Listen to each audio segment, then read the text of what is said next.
अब एको बहाना राउर ना चली। बहाना आउ हो तो से कब हम कैले बानी धन। हाँ धन धन कही के भूलवाई मत, हमारा अंतिम फैसला सुन ली।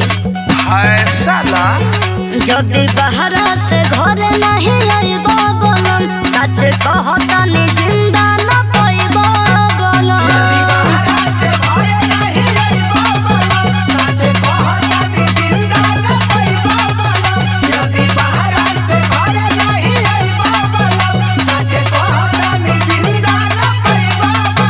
जदि बहरा से घर नहीं आइबो बोलम, सच कहता